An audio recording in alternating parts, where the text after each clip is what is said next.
Il-Prim Ministru appella lill-Oppożizzjoni biex ma tabdikax mill-funzjoni tagħha u tipparteċipa fi proċess kruċjali fl-għażla ta' Kummissarju tal-Pulizija. Waqt weġibiet li kienet jagħti lill-ġurnalisti, il-Prim Ministru Robert Abela appella lill-Oppożizzjoni biex tibdel il-pożizzjoni tagħha u tipparteċipa fl-iskrutinju parlamentari fuq Angelo Gafà li ġie riferut tal-kariga ta' Kummissarju tal-Pulizija mill-Kabinett. Kien nagħmel appell lill-Oppożizzjoni biex tibdel il-fehma tagħha fost oħrajn biex l-Oppożizzjoni tkun tista' tagħmel domandi bħal dawk li għadek kif għamilt inti. Nieħu pjaċir li domanda kif għadek kif għamilt issa l-Oppożizzjoni tagħmilha quddiem il-Kumitat Parlamentari. Mhux tabdika mill-funzjoni tagħha u tiddeċiedi li ma tattendix quddiem dan il-Kumitat. Imma domandi bħal din, domandi li jistgħu jkunu aktar diffiċli, li jistgħu jkunu aktar antipatiki, li jidħlu f'kull aspett tal-operat tal-Pulizija, li jidħlu anke fuq l-individwu. Dr. Abela qal li Angelo Gafà dejjem kien pulizija rett u bħala kap eżekuttiv tal-korp għamel xogħol tajjeb u l-elementi ta' onestà, rettezza u dixxilpina jiddistingwuh.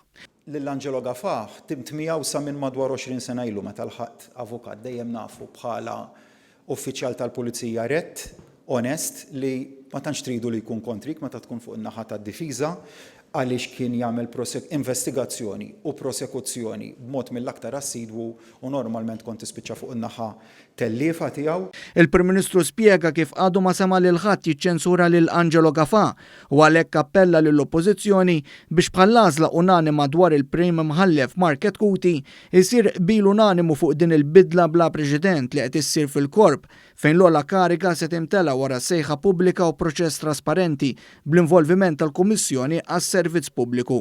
Li nista' nassigura huwa li dan se jkun gvern li se jħalli lill-Kummissarju l-ġdid tal-Pulizija jekk jiġi approvat mill-Kamra tad-Deputati għaliex hemm ukoll hemm il-proċess li wara l-iskrutinju wara l-grilling irid jittieħed vot se jitħalla jagħmel ix-xogħol kollu tiegħu. Mistoqsi dwar jekk il-kandidati li ma ntażlux ġewx infurmati, il-Prim Ministru qal li ma jistax iwieġeb dwar dan għaliex il-Gvern ma kienx involut f'dan il-proċess li sar kollu mill-Kummissjoni għas-Servizz Pubbliku, organu kostituzzjonali li fih 5 membri.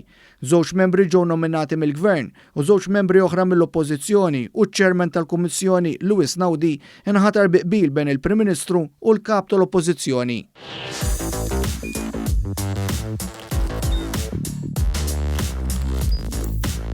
Idħol fuq one.com.mt u hemmhekk tista' tara l-programmi kollha li jxandru fuq One permezz ta' One Play.